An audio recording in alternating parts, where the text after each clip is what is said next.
This happened back in the early days of my childhood. I was maybe 12 years old at the time, living just outside of a major city in Australia. It was Christmas Eve, and unlike other countries who have their white Christmas, Australia's Christmas is smack bang in the middle of summer, so the last place you want to be is indoors, unless for some reason your house has an air conditioner, which 90% of the households do not. Since it was Christmas time, school kids were on school holidays, so I invited a friend over and convinced my dad to drive us to a swimming pool complex. It's a pretty large place, with cheapish food and a huge water slide, so naturally, we were pretty content staying the entire day there, spending our parents' money and enjoying the cool water.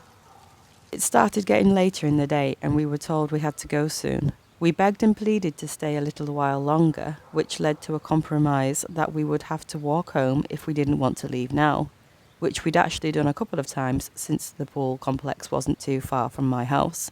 We agreed and said we would be home soon. It actually didn't take us too long before we wanted to leave since the sun was setting and the pool was getting a bit too cold for comfort. We placed towels around our dripping bodies, waved goodbye to the staff at the entrance to the pool and began to trek home. It usually didn't take us all that long to get home, but today my friend had the brilliant idea to take a shortcut, which in turn actually ended up taking us twice the amount of time to get anywhere near my house. He then joked, saying, "At least we know for next time." I called him an idiot and said we better get home by dark.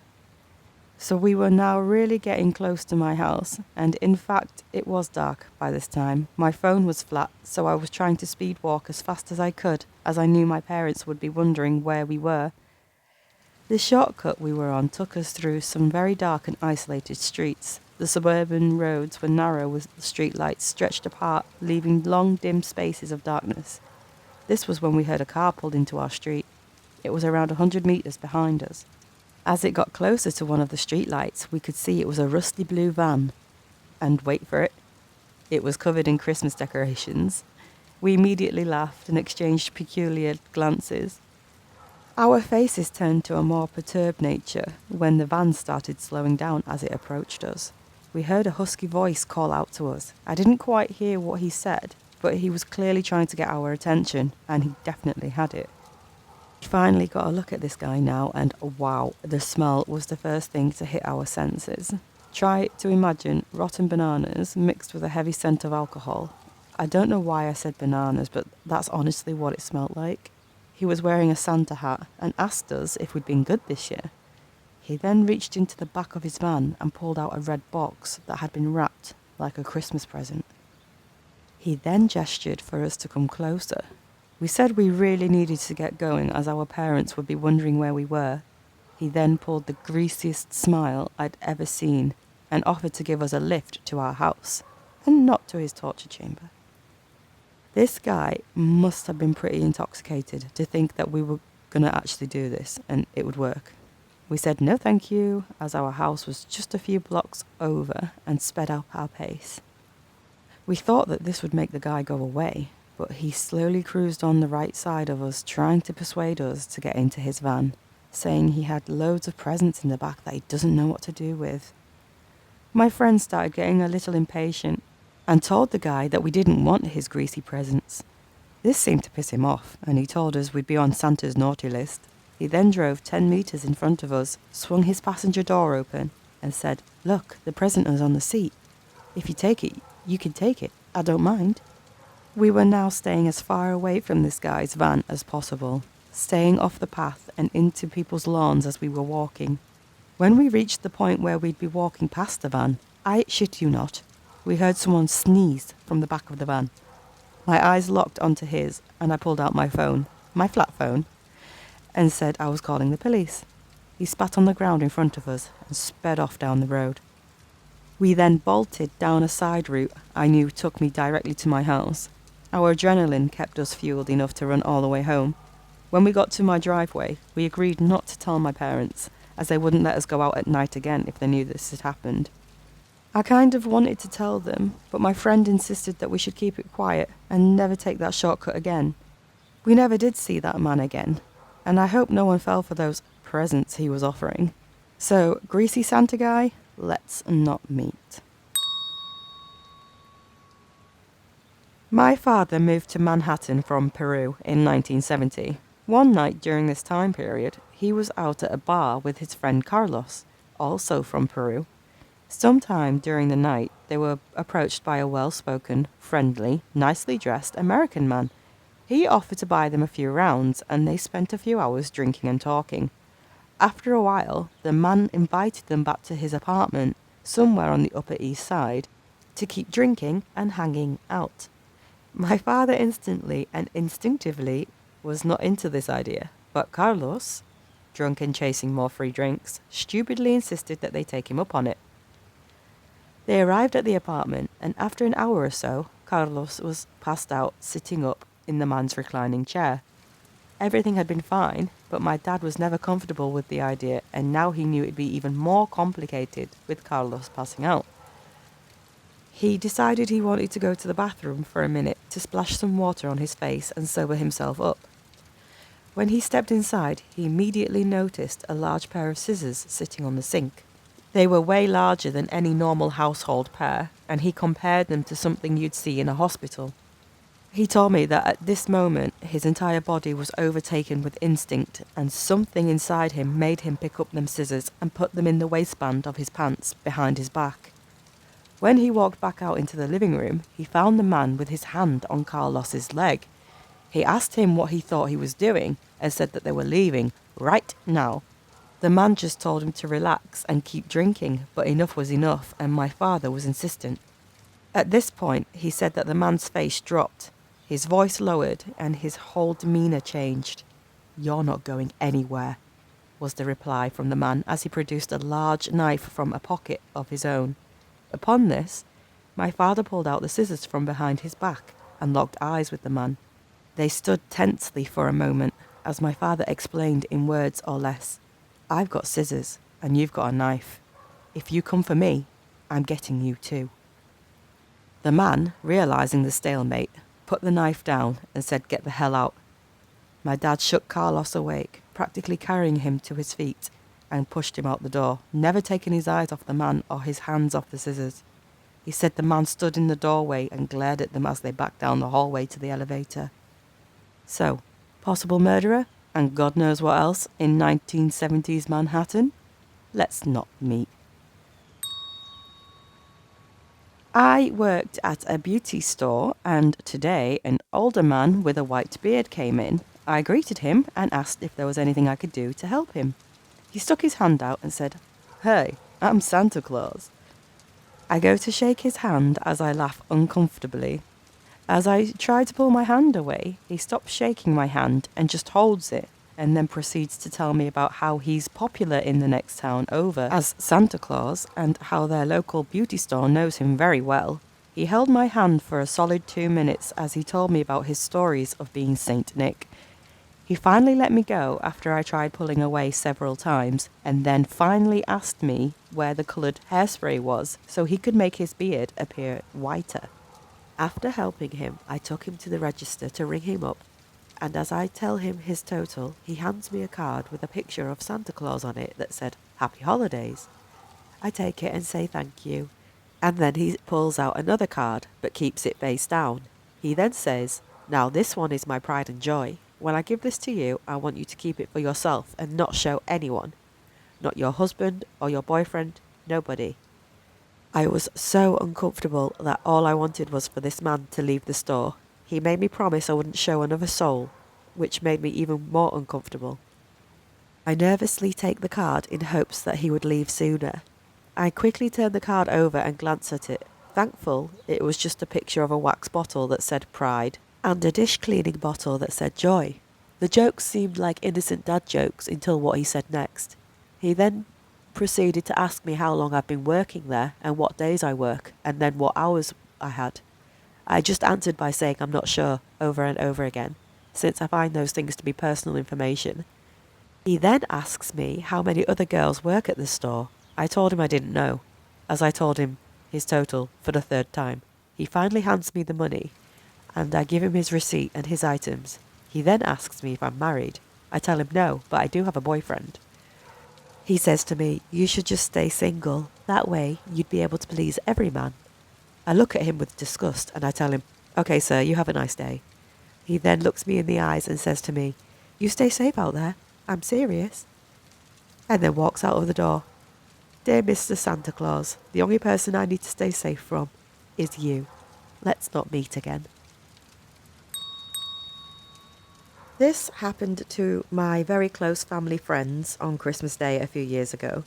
I used to babysit for this family starting around age 12, and I later house/dog sat for them months at a time all throughout my 20s. This story is particularly creepy for me because I have spent a ton of time alone in their house.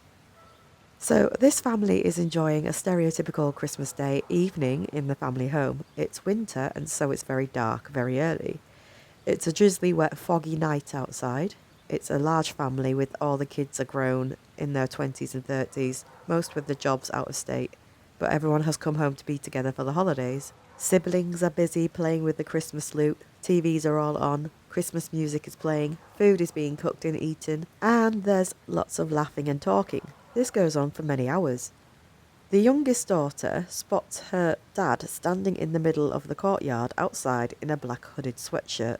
The hood is over his head, so just his mouth and chin are visible, and he's looking at the house.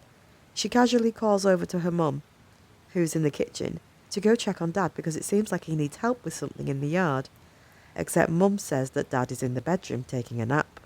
Mum and sister quickly come to the realisation that there is a creepy total stranger in a black hoodie just staring at them and not moving on Christmas Day evening. As you can imagine, the family collectively shits enough bricks to build another chimney for Santa. They proceed to alert everyone in the house, running around checking the locks on many sliding glass doors and windows, and then wake up Dad. In the meantime, Black Hoodie Creep can see everyone's movements because the house is pretty much completely glass window walls. This guy continues to just stand there in an intentionally creepy, Jason-like pose, not moving, except now he has a sinister smile on his face. It's obvious that he is enjoying being caught. At first, the family thinks it might be a practical joke. The family members start to call out things to intimidate him like, if this is a joke, it's not funny, and, oh, we already called the cops, and we have a gun. But the guy just stands there, smiling and not moving.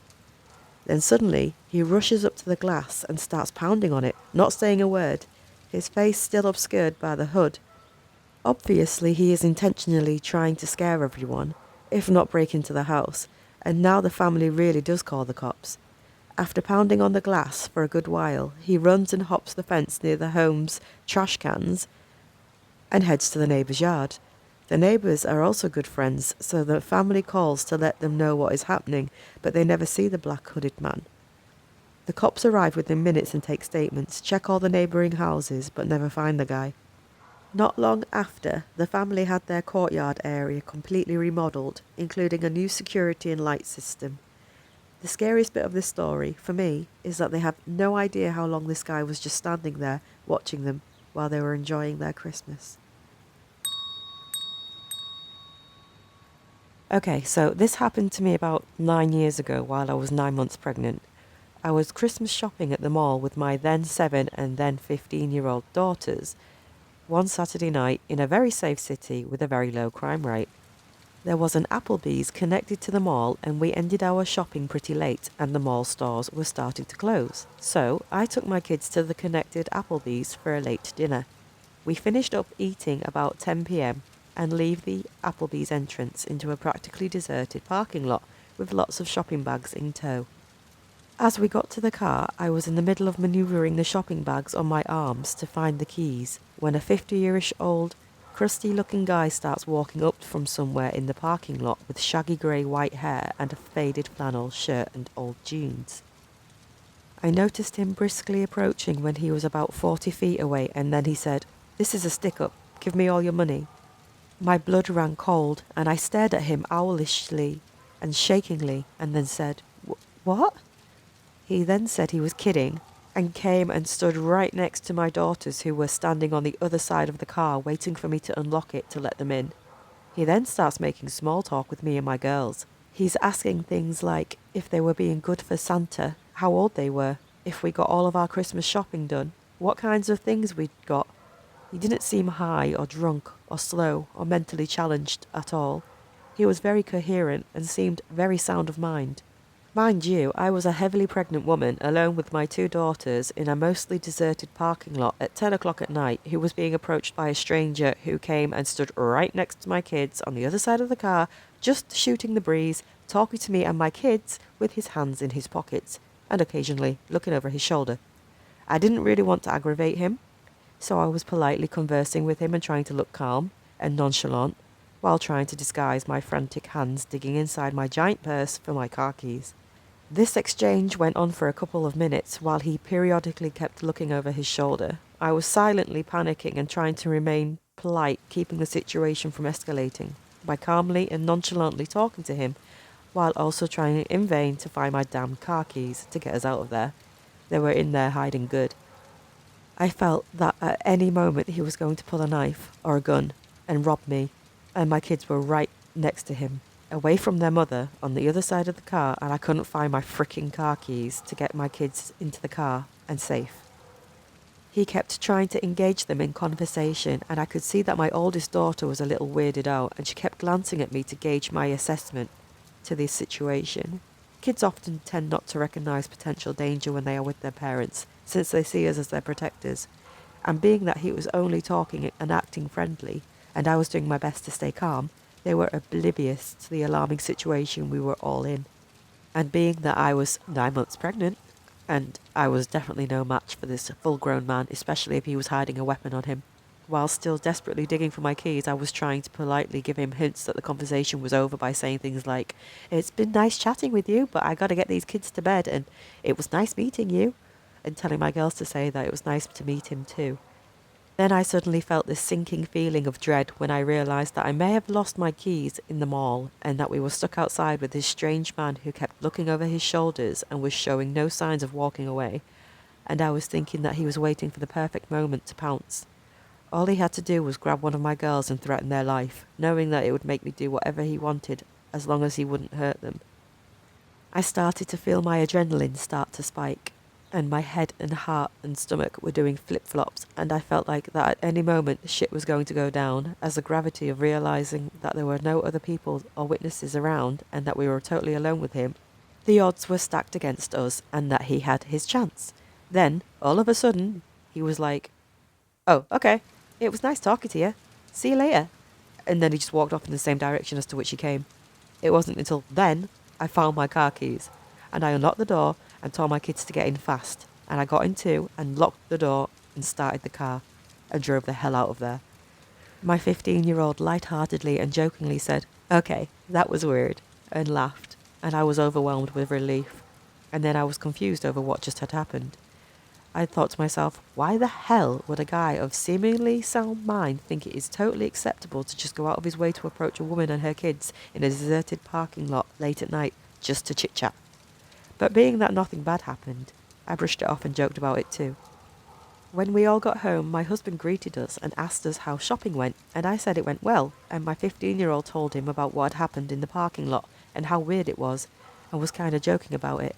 I started joking too, saying how I was mentally having a panic attack while trying to look calm, and I started making fun of myself by telling my husband how I was attempting to inconspicuously rummage through my purse to try and find my car keys. My husband went completely white, and I acknowledged his horrified look of alarm, and I assured him that, albeit creepy, the guy was just talking and eventually left on his own. Now, my father-in-law is a retired sheriff deputy, and my husband went through a police academy training after graduating high school. He decided to go to business school instead of becoming a cop.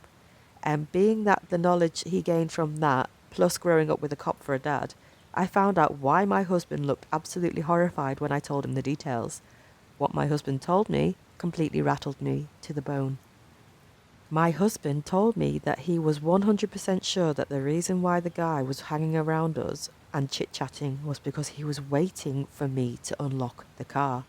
And the reason why he was standing next to our kids was because once I unlocked the car and the kids started to get inside, he was most likely going to force himself into the car with the kids and hold a knife or gun to them to gain leverage on me to force me to cooperate, knowing that I wouldn't abandon my kids, which would force me to get into the car with them and do whatever he wanted to do, which would most likely be to drive to a remote location to do God knows what, and Being that he wasn't wearing a mask suggests that his intentions were to also leave no witnesses to identify him. It was then that I remembered that he was actually positioned by the backseat passenger door where my 7-year-old was standing, waiting to get in. My husband then told me that the most likely reason why the guy ended up leaving was because it took so long for me to find my keys, and the longer it took, the more anxious and spooked it made him. And that whole time, I was desperate to find my car keys, which through some sort of divine intervention stayed hidden in my purse, thus saving us from potentially being abducted.